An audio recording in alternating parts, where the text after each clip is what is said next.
आज मेरा बिलीव है कि आप जो वर्ड सुनेंगे आपकी लाइफ सेम नहीं होगी।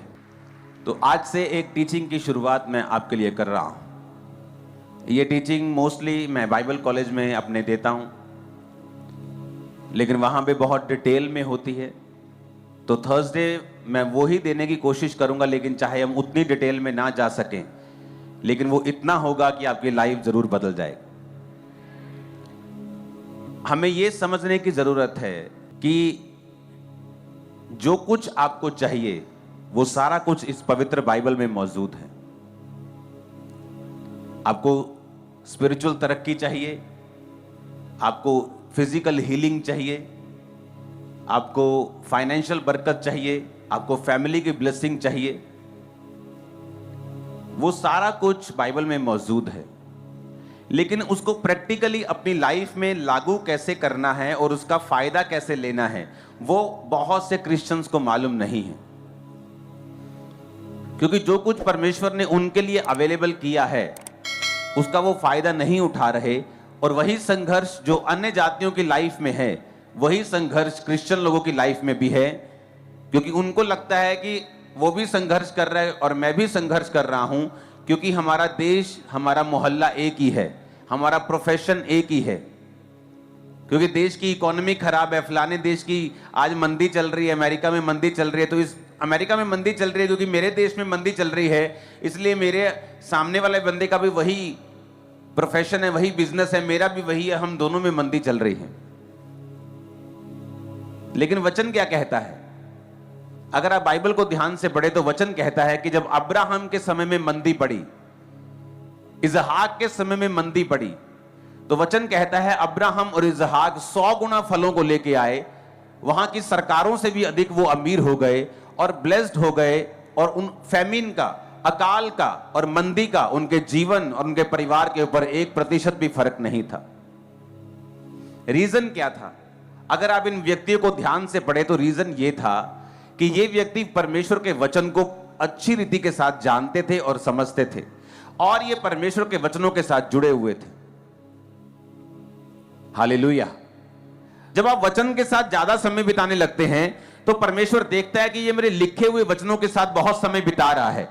तो आप नोटिस करेंगे जो लोग बाइबल ज्यादा पढ़ते हैं उनको दर्शन भी ज्यादा आने शुरू होते हैं, सपने उनके चेंज होने शुरू जब आप बाइबल पढ़ने लगते हैं। क्योंकि लिखित वचन को पढ़ने से आपका जो आत्मिक एटमॉस्फेयर है आपकी लाइफ का, वो चेंज होना शुरू हो जाता है। आप अपनी सोल को फीड करना शुरू कर देते हैं। कई बार जब कुछ दिनों तक आप खाते नहीं, आपकी बॉडी में एक बेचैनी फील होती है, आपको कमजोरी फील होती है, क्योंकि आपने बहुत दिनों से खाया नहीं, या आपने मिस कर दिया, आप बिजी हो गए। और उसी तरह से आत्मा की जो सोल है, जो आपकी स्पिरिट है, उसका खाना बाइबल है। कई बार आप बिजी हो गए और आपने बाइबल पढ़नी बंद कर दी, आप देखेंगे कि आपकी आत्मा में, सोल में एक अजीब सी बेचैनी होती है। जब आपकी जो सोल है, आपकी स्पिरिट है, उसका खाना वचन है, प्रेयर नहीं है, फास्टिंग नहीं है, वचन उसका खाना है। जब आप वचन को नहीं खाते, उसको फीड नहीं करते, एक अजीब सी बेचैनी आपकी लाइफ में रहती है। दूसरा, आप प्रभु से डिस्कनेक्टेड रहते हैं।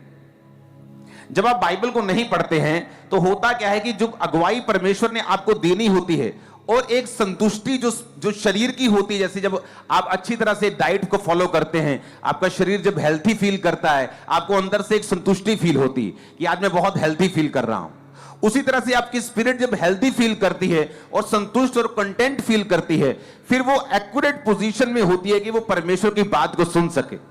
और जब आप परमेश्वर की बात को सुन के चलते हैं, जो मसले आपके सामने ही होते हैं, कई बार सॉल्यूशन आपके सामने होता है। वचन क्या कहता है? वचन कहता है कि जब अब्राहम ने हाजिरा को अपने आप वहां से निकाल दिया अपने घर से, सारा के कहने पर, तो सारा और उसका बेटा जब जा रहे थे, हाजिरा रोने लगी। हाजिरा और उसका बेटा जब जा रहे थे तो वो रोने लगी, और परमेश्वर ने, दूत ने प्रकट होकर उसके बोला कि परमेश्वर ने तेरे रोने रोने को नहीं परमेश्वर सुनता। इसलिए नहीं कि वो रो रही थी, प्रभु का दूत प्रकट हो गया, उसने कहा तेरे बेटे की प्रार्थना सुनिए। बेटे को प्रार्थना करनी कहां से आती थी? क्योंकि वो अब्राहम के साथ रहता था। आप नोटिस करेंगे एक व्यक्ति जो इतना अच्छे कैरेक्टर का या इतना अच्छा व्यक्ति नहीं है, लेकिन जब वो धर्मी लोगों के साथ रहना शुरू होता है, उस पर भी मसा आ जाता है, चाहे वो इतना कैरेक्टर का अच्छा नहीं है। मसा फिर भी उसकी लाइफ में एंटर करना शुरू करता है। बाइबल कहती है शाऊल जब अभिषेक होकर शमूएल से वापस जा रहा था तो वचन कहता है कि जब नबियों का दल उससे मिला तो शाऊल भी नबूवत करने लगा।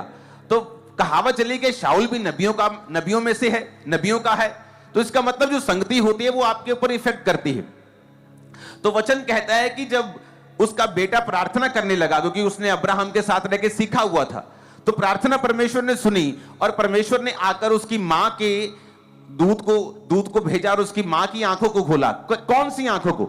लिखा उसकी आंखों को खोला, क्योंकि रोटी और पानी खत्म हो गए थे, कि परमेश्वर ने उसकी आंखों को खोला और उसको एक कुआं दिखा। वो कुआं तो पहले भी वहां मौजूद था, ऐसा तो नहीं था कि कुआं तब परमेश्वर ने नया पैदा कर दिया। सोल्यूशन वहीं पे था, जिंदगी वहीं पे थी, लेकिन वो उस जिंदगी तक वो पहुंच नहीं पा रही थी। उसका रीजन ये था कि उसकी आंखें बंद थी। आंखें बंद होने का कारण यह था कि परमेश्वर को पुकारा नहीं गया था। और उसके बेटे ने जब प्रभु को पुकारा, जब परमेश्वर को अपनी लाइफ में इनवाइट किया, कैसे इनवाइट करते हैं आप? प्रार्थना से। कैसे इनवाइट करते हैं? वचन के साथ जुड़ के। और लिखा जब उसकी आंखें खुली तो वो पानी वहीं पे था। होता क्या है, जब आप बाइबल पढ़ते हैं आपकी स्पिरिचुअल आईज ओपन हो जाती, तब वो सोल्यूशन आपके सामने ही होता है, आपके आसपास ही होता है, लेकिन आपको कभी दिखता नहीं। आप सफर करते रहते हैं, खिंचते रहते हैं, आप दुखी हो जाते हैं, क्योंकि वो सोल्यूशन आपको दिख नहीं रहा, क्योंकि आपने अपनी जिंदगी में परमेश्वर को इनवाइट नहीं किया हुआ, आप बाइबल के साथ नहीं जुड़े हुए, आपने प्रार्थना को अपनी जिंदगी में महत्व नहीं दिया हुआ। कितने मेरी बातों को समझ रहे हैं? कई बार आपके हस्बैंड को बदलने के लिए आपकी एक ही बात चाहिए होती है, एक ही बात ऐसी आपके मुंह से निकलेगी, वो प्रभावित हो जाएगा और धीरे धीरे बदल जाएगा। लेकिन वो बात तब तक परमेश्वर आपके मुंह से नहीं निकालता जब तक आप पूरी तरह से अपनी लाइफ को परमेश्वर के सामने समर्पित नहीं करते। फिर आप हैरान होते हैं कि मैंने जैसे प्रार्थना करनी शुरू की और बाइबल पढ़नी शुरू की, कैसे परमेश्वर ने मेरे शब्दों को बदल दिया। और मैंने अपने पति से बात की, मैंने अपने भाई से बात की, ये मसीह में नहीं था, लेकिन इसका दिमाग चेंज होना शुरू हो गया। क्यों? क्योंकि उन शब्दों के ऊपर परमेश्वर ने अपना अधिकार कर लिया। आपके दिमाग पर परमेश्वर ने अपना अधिकार कर लिया। क्यों? क्योंकि आपने उसे मौका दिया, आपने अपने सोल को खाना दिया, वचन दिया, वचन को पढ़ना शुरू किया, पापों से तौबा की, प्रार्थना करनी शुरू की। परमेश्वर ने आपके माहौल को चेंज किया और परमेश्वर ने वो बदलाव किया जो आपकी लाइफ में चाहिए था। कितने मेरी बातों को समझ रहे हैं? तो आज मैं आपको आपकी ग्राउंड बना दूंगा। और आपने नोटिस किया होगा कि डिलीवरेंस वीक्स जो पिछले साल हुए थे, अब तक उनकी टेस्टिमनीज को हम पाते हैं कि मेरे घर में 20 साल से शराब था, मेरे घर में 15 साल से शराब था, मैं डिलीवरेंस वीक्स के दौरान आया था और मेरी लाइफ चेंज हो गई। मैं आपको बता रहा हूं, अब वही थर्सडे आ चुके हैं, आपकी लाइफ कभी सेम नहीं रहने, कभी इन जीसस ने, मैं आपको बता रहा हूं। हालेलुया हालेलुया, जय मसीह की। ने खुदा के पाक कलाम को सुना और मेरा ईमान है कि आज के कलाम के वसीला से खुदावंद आप सबको बड़ी बरकत देगा और आप सबकी ज़िंदगियों में एक तब्दीली आएगी और खुदावंद आपकी ज़िंदगी में एक नया मोड़ लेकर आएगा और खुदावंद आपको बहुत ज़्यादा बरकतों से नवाजने जा रहा है। क्योंकि देखिए खुदावंद के बंदा डॉक्टर पास्टर अंकुरुल्लाह जी ने अभी सरमन में बयान किया है कि हर एक चीज़ जो कुछ हमारी ज़िंदगी में आनी आनी होती है या खुदा हमें देना चाहता है या हमें चाहिए, वो हमें कलाम के ज़रिए ही मिल सकती है। और इसलिए हमें चाहिए कि हमें अपना पूरा फ़ोकस, अपना पूरा ध्यान खुदा के कलाम के ऊपर लगाना है, ताकि खुदावंद हमें वक़्त पर सरबुलंद करे और हमें सरफ़राज़ करे। तो देखिए खुदावंद का पाक कलाम में ये लिखा हुआ है, तो खुदावंद आपको अपने कलाम के ज़रिए से ज़रूर बढ़ाएगा, आपको ज़रूर तरक्की देगा।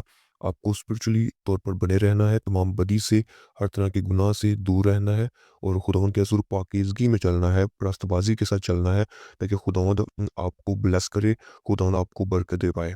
बस यीशु में आप सबको खुदावंद बहुत ब्लेस करे और आज का कलाम आप सबकी ज़िंदगियों में, आपकी फैमिलीज़ में ये बहुत ही बाबरकत का करना हो। बस यीशु में आमीन।